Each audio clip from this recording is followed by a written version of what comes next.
Hi friends, ನಾನು Kalavati. Good afternoon. ನಾನು ಇವತ್ತೇನು ಮನೆಯಲ್ಲಿ ಮಾಡೋಂಥದ್ದು ಡಯಾಬಿಟಿಸ್ಗೆ ಒಳ್ಳೆಯದು. ಬ್ಲಡ್ ಶುಗರ್ ಕಮ್ಮಿ ಮಾಡುತ್ತೆ ಮತ್ತು ನಮಗೆ ಇಮ್ಯುನಿಟಿ ಪವರ್ ಹೆಚ್ಚಿಸುತ್ತೆ. ಅದಕ್ಕೆ ನಾವು ಏನೇನು ಯಾವ ಥರ ಫುಡ್ಡು ತಿನ್ನಬೇಕು ಅನ್ನೋದು ನನಗೆ ಗೊತ್ತಿರೋದು ನಾನು ತೋರಿಸ್ತಿದ್ದೀನಿ. ನೀವು ನೋಡೋಕ್ಕೆ ಮುಂಚೆ ಮೇಲೆ ತಳ್ದಿರ ಒಂದ್ಸಲಿ ನೋಡಿ, ಸಬ್ಸ್ಕ್ರೈಬ್ ಮಾಡಿ, ಲೈಕ್ ಮಾಡಿ, ಬೆಲ್ಲೈಕನ್ ಒತ್ತಿ ಫಾಲೋ ಮಾಡಿ.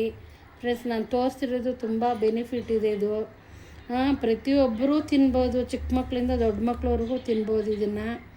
ಇದನ್ನು ಈ ಥರ ಮಾಡಿಕೊಂಡ್ರೆ ನಿಮ್ಗೆ ಆರೋಗ್ಯ ತುಂಬ ಚೆನ್ನಾಗಿರುತ್ತೆ. ಮತ್ತು ನಮ್ಗೆ ಯಾವಾಗಲೂ ಶುಗರ್ ಇರೋರಿಗೆಲ್ಲರೂ ಯಾವಾಗಲೂ ಸುಸ್ತಾಗ್ತಾ ಇರುತ್ತೆ. ಈ ಥರ ಫುಡ್ಡು ನೀವು ಮೇಂಟೈನ್ ಮಾಡ್ತಿದ್ರೆ ನಿಮ್ಗೆ ಅವಾಗವಾಗ ಈ ಸುಸ್ತು ಅದು ಇದು ಅಂತ ಅನ್ನೋದು ನಿಮ್ಗೆ ಅನಿಸಲ್ಲ. ಮತ್ತು ನಾನು ಪದೇ ಹೇಳ್ತಿದ್ದೀನಿ, ಬ್ಲಡ್ ಶುಗರ್ ಕಮ್ಮಿ ಮಾಡೋಕ್ಕೆ ಈ ಥರ ಫುಡ್ಡೆಲ್ಲ ಫಾಲೋ ಮಾಡಬೇಕು. ನಾನು ಕೆಲವೊಂದೆಲ್ಲ ಐಟಮ್ಮು ಫಾಲೋ ಮಾಡ್ತೀನಿ, ಅದನ್ನೆಲ್ಲ ಒಂದೊಂದೇ ವಿಡಿಯೋ ಮಾಡಿ ತೋರಿಸ್ತೀನಿ. ಈಗ ಸದ್ಯಕ್ಕೆ ನಾನು ಮುದ್ದೆ ಮಾಡಿದ್ದಕ್ಕೆ ಯಾವ್ಯಾವ ಥರ ಯಾವ ಸಿರಿ ಧಾನ್ಯಗಳೆಲ್ಲ ಹಾಕ್ತೀನಿ ಅನ್ನೋದನ್ನು ತೋರಿಸ್ತಾ ಇದ್ದೀನಿ. ಸಿರಿಧಾನ್ಯ ಸಜ್ಜೆ, ನವಣೆ, ಆರ್ಕೆ, ಓದ್ಲು, ಸ್ವಾಮಿ ಸಿಕ್ಕಿಲ್ಲ ನನಗೆ, ಮನೆಗೆ ಸ್ವಲ್ಪ ಇತ್ತು ಅದನ್ನೇ ಹಾಕ್ತೀನಿ. ಮತ್ತು brown rice, black rice, red rice ಮತ್ತು ರಾಗಿ. ಮತ್ತು ಇದರಲ್ಲಿ ನೋಡಿ ಜೋಳ ಮತ್ತು ಗೋಧಿ, ಮೆಂತ್ಯವು. ನಾನು ಗೋಧಿ ಒಂದು 2 kg ಗೋಧಿ ಹಾಕಿದ್ದೀನಿ, 1 kg ಜೋಳ ಹಾಕಿದ್ದೀನಿ. ನಾನು ಆಲ್ರೆಡಿ ಇಲ್ಲಿ ರೆಡಿ ಮಾಡಿ ಇಟ್ಟಿದ್ದೀನಿ, ಎಲ್ಲ ಒಣಗಿಸ್ಬಿಟ್ಟು ತೊಳೆದು ಒಣಗಿಸಿ. ಮೆಂತ್ಯವು ನಾನು 1 kg ಆಗಷ್ಟು ಹಾಕಿದ್ದೀನಿ.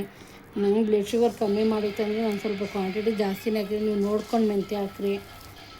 ಏನು ಕಹಿ ಬರೋಲ್ಲ ಫ್ರೆಂಡ್ಸ್. ನೀವು ಮುದ್ದೆ ಮಾಡ್ತೀರಲ್ಲ, ತುಂಬ ಚೆನ್ನಾಗಿರುತ್ತೆ. ತೆಳ್ಳಗೆ ಮುದ್ದೆ ಮಾಡಿಕೊಂಡ್ರೆ ಏನೇನೋ ಸಾಂಬಾರುಗಳು, ಒಳ್ಳೆ ಸಾಂಬಾರು ಮಸಾಲೆ ಇಟ್ಟು ಮಾಡಿದರೆ ಚಿಕನ್ ಸಾರು, ಮಟನ್ ಸಾರಿಗೆ ಅದೆಲ್ಲ ಬಿಸಿ ಬಿಸಿಯಾಗಿ ತುಂಬ ಚೆನ್ನಾಗಿರುತ್ತೆ. ನೀವು ಒಂದ್ಸಲಿ ಟ್ರೈ ಮಾಡಿ. ಇದನ್ನೆಲ್ಲ ನಾನು ಮಿಷಿನ್ಗೆ ಹಾಕ್ಸ್ಬಿಟ್ಟು ಪೌಡ್ರ್ ಮಾಡಿರೋದು, ಫಸ್ಟೇ ಪೌಡ್ರ್ ಮಾಡಿ ಇಟ್ಟಿರೋದು ಇದು. ನಾನು ಈಗೇನು ಮಾಡ್ತಿದ್ದೆ, ಸ್ವಲ್ಪ ರಾಗಿ ಮಿಕ್ಸ್ ಮಾಡ್ತಿದ್ದೀನಿ.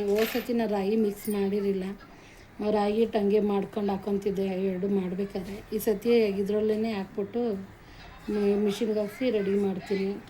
ಈ ಥರ ನೀವು ರೆಡಿ ಮಾಡಿ, ತುಂಬ ಒಳ್ಳೆಯದು, ಒಳ್ಳೆ ಬೆನಿಫಿಟ್ ಇರೋ ಅಂಥದ್ದು ಇದು. ಇದ್ರ ಬಗ್ಗೆ ಇವ್ರು ಏನೋ ಹೇಳ್ತಾವ್ರಲ್ಲ, ಇವ್ರು ಯಾರೋ ಹೊಸ್ದಾಗಿ ಬಂದವ್ರೆ ಅಂತಂತ ಅಂದ್ಕೊಬೇಡಿ ನೀವು. ಏನೊಂದಿದ್ರು ಒಳ್ಳೆ ಯೂಸ್ ಇರೋದು, ಪ್ರಯೋಜನ ಇರೋದು ಅನ್ನೋ ಥರದ್ದೇ ನಾನು ಹೇಳೋದು. ನೋಡಿ ಫ್ರೆಂಡ್ಸ್, ನೀವು ಈ ಥರ ಟ್ರೈ ಮಾಡಿ, ತುಂಬ ಒಳ್ಳೆಯದು. ಏನು ಪದೇ ಇವ್ರು ಹಿಂಗೆ ಹೇಳ್ತಾರೆ, ಎಲ್ಲ ಆರೋಗ್ಯಕ್ಕೆ ಒಳ್ಳೆಯದು ಅನ್ನೋದೇ ಯೂಸ್ ಮಾಡಬೇಕು. ಈಗೆಲ್ಲ ಫುಡ್ ಒಳಗಡೆ ಏನೂ ನಮ್ಗೆ ಸಿಕ್ಕಲ್ಲ.